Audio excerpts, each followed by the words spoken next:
The Littoral Combat Ship, LCS program, was launched to give the U.S. Navy a fleet of agile modular warships, purpose-built for shallow coastal waters where threats like mines, small boats, and submarines demand fast, flexible response.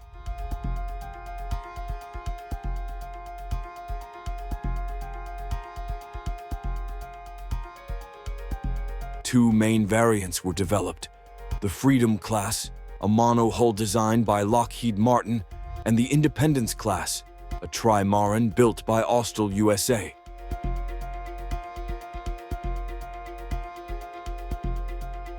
Each variant ranks among the Navy's fastest warships, with reported top speeds exceeding 40 knots.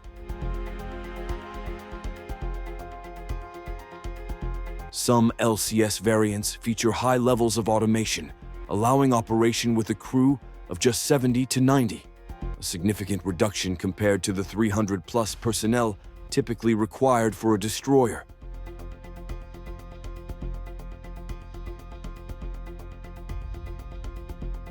But while a destroyer carries over 96 missile cells, the LCS trades brute firepower for speed and coastal versatility, relying instead on smaller systems like the 57mm gun, Hellfire missiles, and the rolling airframe missile RAM system.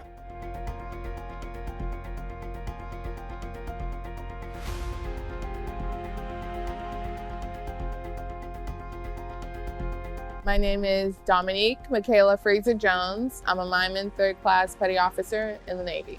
The LCS, we call it the smartphone of ships because it's designed to be reconfigurable, meaning you can change out the mission that the ship is able to do.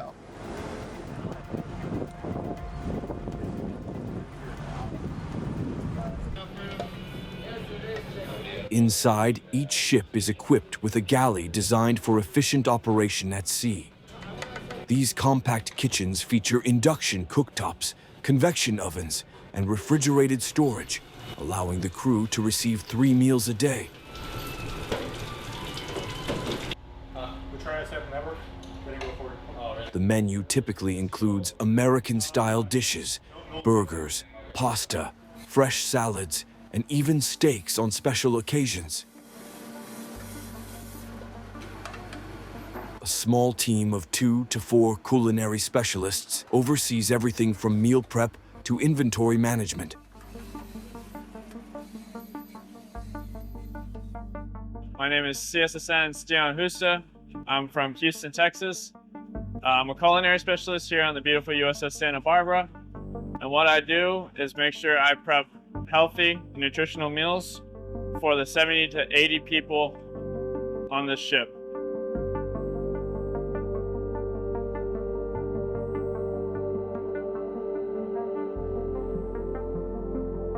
Due to tight storage, food supplies are stocked for 30 to 45 days, requiring precise logistics planning and coordination with supply ships.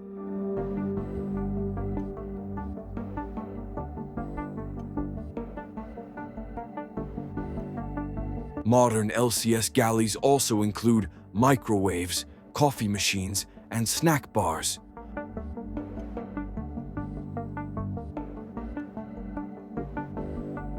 All intended to improve crew morale and provide quick food access during operations.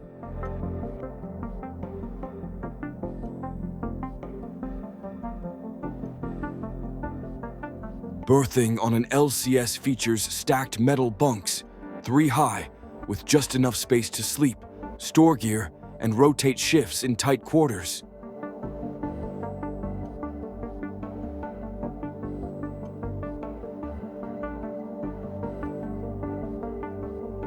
It's definitely interesting. When you get underway for the first time, you got to learn how to get your sea legs about you. Especially this platform, it moves a lot, it rolls a lot, rocks a lot. And if you're not used to it, it catches up to you pretty quick. So you find the areas of the ship where you can kind of take ease from it a little bit. You definitely don't want to be all the way forward when the ship's pitching and rolling. Or when you're eating breakfast and the ship takes a 15-degree roll and all your food and your drinks and stuff goes flying off the table.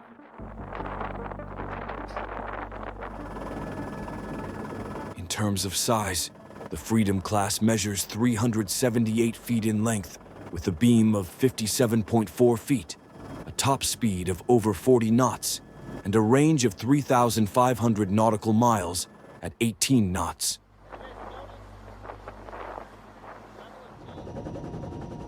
The Independence class is larger, 418 feet long, with a beam of 104 feet, speeds over 44 knots, and a range of 4,300 nautical miles at cruising speed.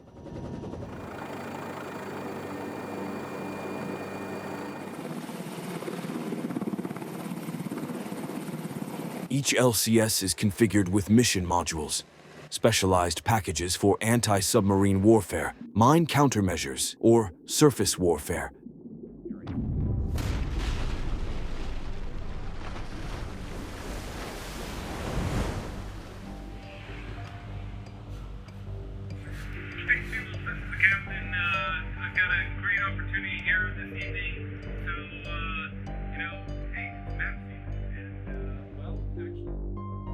Although most ships now remain fixed to a single mission set due to swap-out limitations. The Freedom class has a core crew of 50, with space for up to 90 personnel, while the Independence class carries a core crew of 40, with capacity for up to 75 personnel. I like being out to sea. It's very busy, it's challenging. It's not easy by any means. Everybody's tired, everybody's worked real hard, you don't sleep a lot. Watch rotations, we call it 5 and dimes. So you stand 5 hours watching, you have 10 hours off. But it's not 10 hours just to go to sleep. That's 10 hours to do work, that's 10 hours to attend meetings, it's 10 hours to do training. So you find time to get some sleep in when you can. Figure out how to take care of yourself.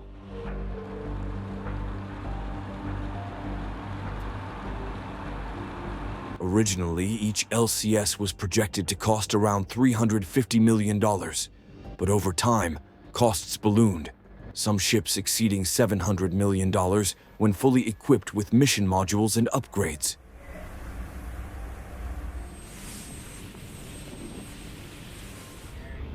On the bridge, a highly integrated navigation system allows just 2 to 3 personnel to steer the ship and maintain situational awareness during routine conditions.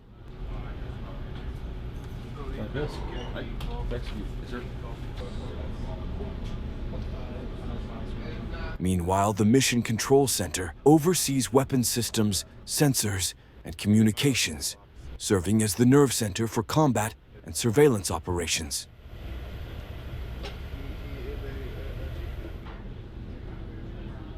Each LCS is led by a commanding officer, CO, typically a Navy commander or lieutenant commander, responsible for all operations and crew readiness.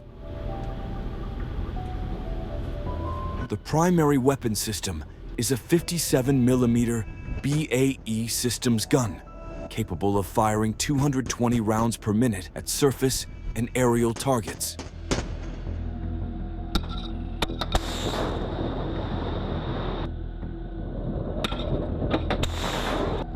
In addition, many ships are armed with the Rolling Airframe Missile, RAM system, offering close-range protection against anti-ship missiles and aircraft.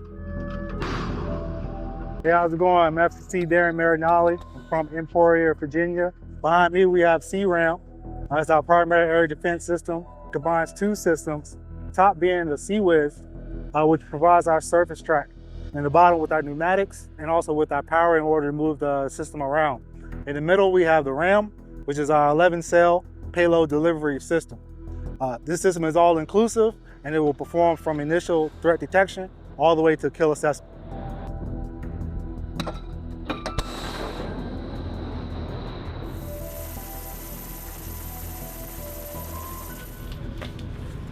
The SUW mission package on certain variants includes Hellfire missile systems, optimized for defeating small, fast-moving enemy vessels.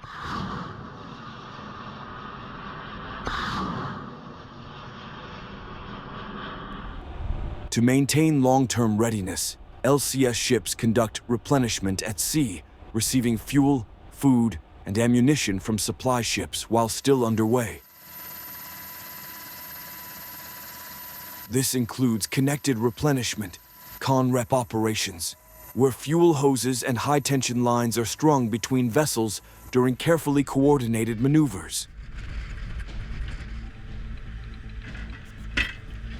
Crews conduct regular replenishment drills to hone their speed, safety, and coordination during these high-risk transfers.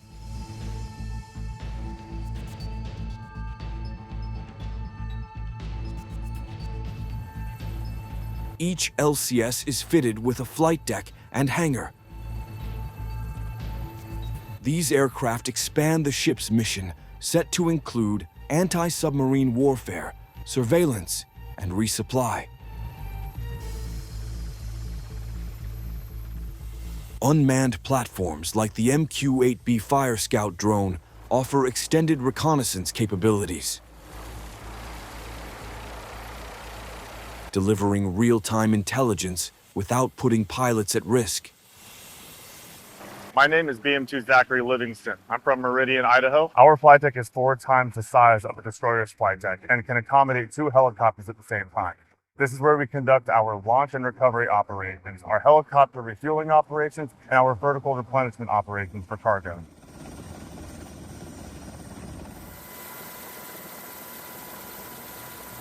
LCS uses a modular mission bay system instead of a conventional well deck.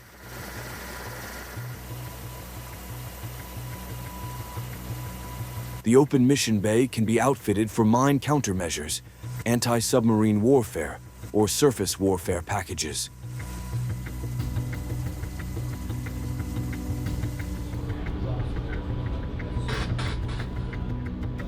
Originally, the Navy planned to build 55 LCS ships, but due to budget constraints and performance concerns, that number was reduced to 32.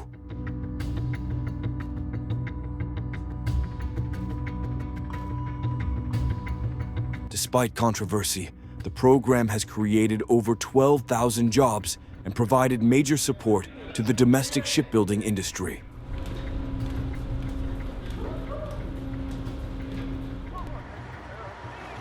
The Independence-class hull is made from aluminum, not steel. While this offers speed and agility, it also makes the ship more susceptible to fire and corrosion, a trade-off that has drawn criticism.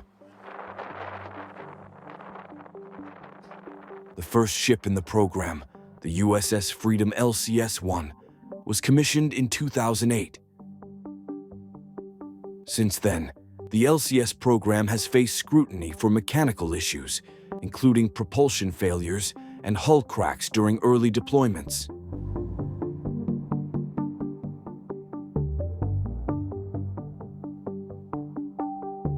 In 2014, the Navy restructured the program, shifting its focus toward lethality and survivability, a move that laid the groundwork for the Constellation-class frigate program.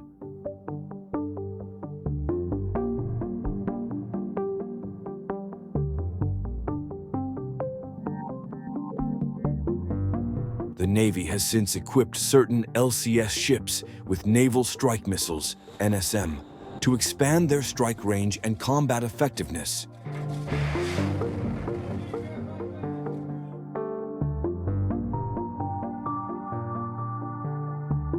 Mission packages for the surface warfare, mine warfare, and anti-submarine warfare mission packages were initially designed, but I think we have a lot of flexibility to take LCS, exploring things like embarking SEALs, Force Recon Marines, as well as being a platform to serve as a medical base. You know, you could bring on mobile operating rooms as well as patient care facilities if we needed to evacuate personnel, say in a humanitarian assistance or disaster relief kind of response scenario.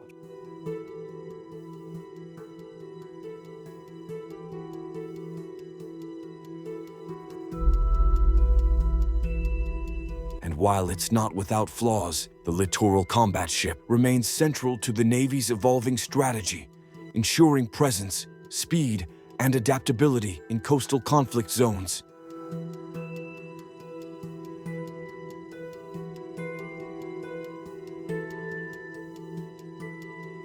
If you're enjoying this content, make sure to subscribe so you don't miss out on future videos.